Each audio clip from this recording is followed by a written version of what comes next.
नमस्कार दोस्तों, आपके बीच एक बार फिर हाजिर हूँ एक नए सेशन के साथ। आज हम पढ़ने वाले हैं हिंदी साहित्य का काल विभाजन और नामांकन। काल विभाजन से जुड़े परीक्षा उपयोगी बिंदुओं को इस क्लास में समाहित किया गया है। तो स्टार्ट करते हैं साथियों आज की क्लास। हिंदी साहित्य का प्रारंभ। हिंदी साहित्य का प्रारंभ किस इतिहासकार ने कब माना है, इसको यहाँ पे रखा है साथियों। तो देखें, पहले देखेंगे मिस्र बंधु। तो मिस्र बंधु ने कौन सी ईस्वी में माना है? अगर ईस्वी पूछे तो 643 और संवत पूछे तो 700। अगर आपको संवत याद है और एग्जामिनर ईस्वी में पूछ रहा है तो आपको क्या करना है, इसमें से संवत में से 57 को क्या कर देना है, घटा देना है। और अगर आपको ईस्वी याद है और संवत में पूछ रहा है तो आपको क्या करना है, 57 को इस ईस्वी में जोड़ देना है। ईस्वी और संवत इस तरीके से निकल जाएंगे। तो मिस्र बंधु का ग्रंथ कौन सा है? मिस्र बंधु विनोद। अब मिस्र बंधु विनोद है, उसके 4 भाग हैं साथियों। कितने भाग प्रकाशित हुए? 4 भाग प्रकाशित हुए। अब 4 भाग में प्रथम 3 भाग हैं। प्रथम 3 जो हैं वो 1913 में प्रकाशित हुए और जो चौथा भाग है वो 1934 में प्रकाशित हुआ। ये क्वेश्चन कई बार एग्जाम में इस तरीके के क्वेश्चन पूछे गए हैं। अब देखें आगे, रामचंद्र शुक्ल। रामचंद्र शुक्ल ग्रंथ का नाम है हिंदी साहित्य का इतिहास। और कब कब माना है? तो वो 693 ईस्वी। अगर ईस्वी पूछे तो 693 ईस्वी से कई बार एग्जाम में पूछा गया है, क्योंकि हम ज़्यादातर क्या देखते हैं कि संवत में ही याद करते हैं और वो ईस्वी में पूछ लेता है। तो अपने को क्या करना है, अगर संवत में आए तो 750, 750 और अगर आपसे ईस्वी में पूछे तो 693 ईस्वी हो जाएगा। आगे ग्रियर्सन का देखें। ग्रियर्सन ने लिखा the modern vernacular literature of Hindustan, ये इसका ग्रंथ था। और इन्होंने ईस्वी माना है, वो हिंदी साहित्य का प्रारंभ कब से माना है? 700 ईस्वी से। और संवत अगर पूछे तो 757 से। तो ये भी क्वेश्चन है, वो कई बार पूछा गया है। आगे देखें, राहुल व नगेंद्र दोनों ने एक ही माना है। तो वो कौन कौन से? 769 ये तो है ईस्वी में और 826 संवत में। तो राहुल सांस्कृतिक का जो ग्रंथ है वो है हिंदी काव्य धारा। हिंदी काव्य धारा। और नगेंद्र का अगर है तो वो है रीतिकाल की भूमिका। इनका एक ग्रंथ है रीतिकाल की भूमिका। रीतिकाल की भूमिका, ये इंपॉर्टेंट है, कई बार एग्जाम में पूछा गया है। आगे देखें, रामकुमार वर्मा। ये साथियों वेरी इंपॉर्टेंट है, ये भी कई बार ईस्वी में पूछा गया है। कई बार ईस्वी में पूछा गया रामकुमार वर्मा। तो रामकुमार वर्मा ने जो ग्रंथ लिखा वो है हिंदी साहित्य का आलोचनात्मक इतिहास। और उन्होंने ईस्वी माना वो तो है 993 ईस्वी। और संवत अगर पूछे तो 1050 ईस्वी। तो ये दोनों चीज़ याद रखनी है आपको। हजारी प्रसाद द्विवेदी ने क्या माना है, कौन सा ग्रंथ है? हिंदी साहित्य की भूमिका 1940 में प्रकाशित हुई है, 1940 में। और हजारी प्रसाद द्विवेदी ने क्या माना है, अगर ईस्वी पूछे तो 1000 और अगर संवत पूछे तो 1057। ऐसे ही गणपति चंद्र ने हिंदी साहित्य का वैज्ञानिक इतिहास लिखा है। कौन सा ग्रंथ लिखा है? हिंदी साहित्य का वैज्ञानिक इतिहास। और उन्होंने ईस्वी में माना है वो है 1184 और संवत माना है 1241 में। आगे देखें, अब लेंगे मिस्र बंधुओं का काल विभाजन, कि मिस्र बंधुओं ने काल विभाजन कैसे किया, कितने भाग में किया। तो यहाँ पे ये 5 काल में विभाजन किया। पहला है आरंभिक काल, और आरंभिक काल में भी एक तो पूर्व आरंभिक काल, दूसरा है उत्तर आरंभिक काल। तो पूर्व आरंभिक काल है वो 700 से 1343 तक माना जाता है और उत्तर है वो 1344 से 1444 तक माना गया है। और इस आरंभिक की जगह ये टाइपिंग मिस्टेक हो गई, यहाँ पे माध्यमिक लिख लें, माध्यमिक काल। तो माध्यमिक काल को पूर्व में माना गया। इसमें भी 2 पार्ट हैं। पूर्व में क्या माना है? 1445 से लेके 1560 तक।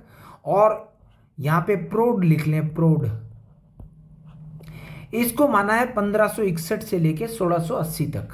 इसके बाद में इन्होंने जो अलग किया है वो है अलंकृत काल। और अलंकृत काल में भी 2 पार्ट हैं, एक तो पूर्व और एक उत्तर। तो पूर्व का जो समय है वो 1681 से लेके 1790 तक, और उत्तर का जो समय है वो है 1791 से लेके 1889 तक।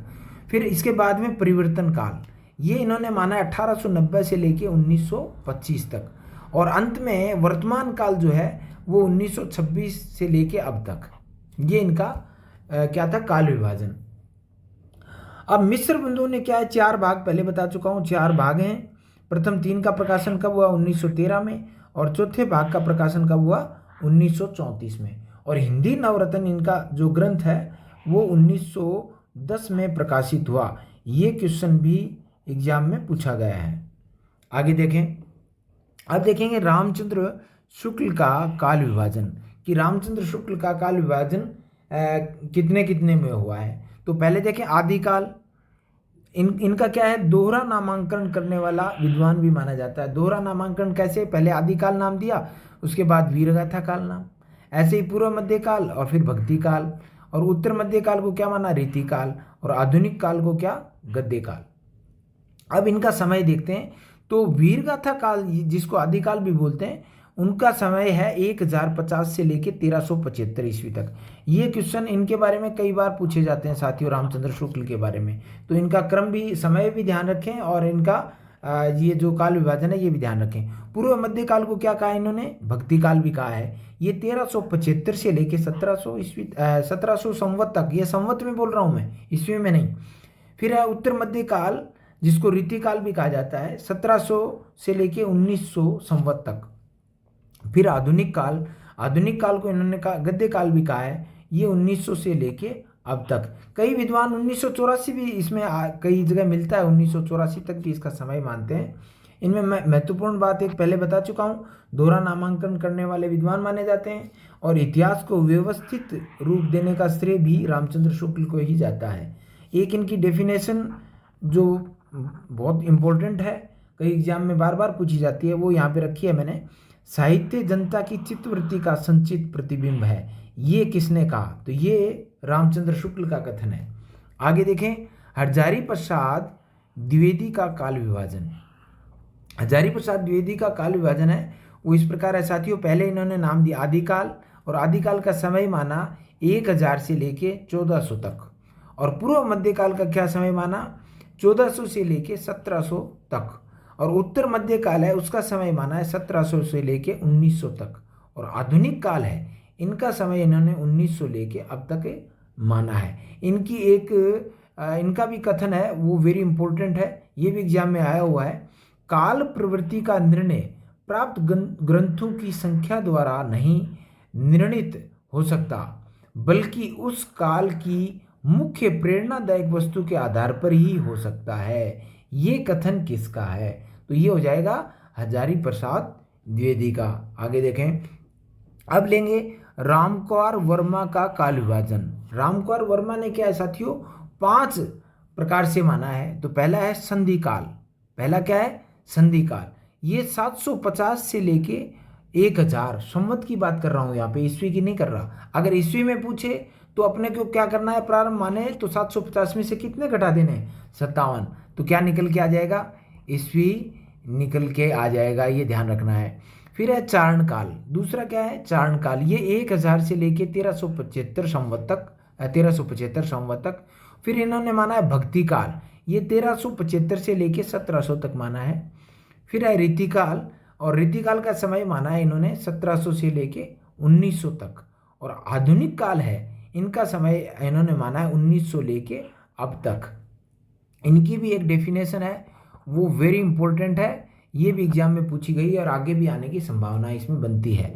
मुसलमानों के बढ़ते हुए आतंक ने हिंदुओं के हृदय में भय की भावना उत्पन्न कर दी थी।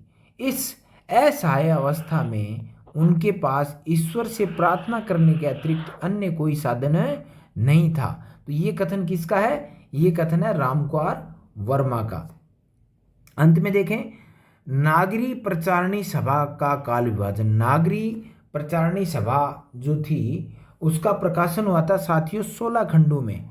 ये इंपॉर्टेंट है, एग्जाम में ये भी क्वेश्चन कई बार पूछा गया, कितने खंडों में, तो 16 खंडों में प्रकाशन हुआ है।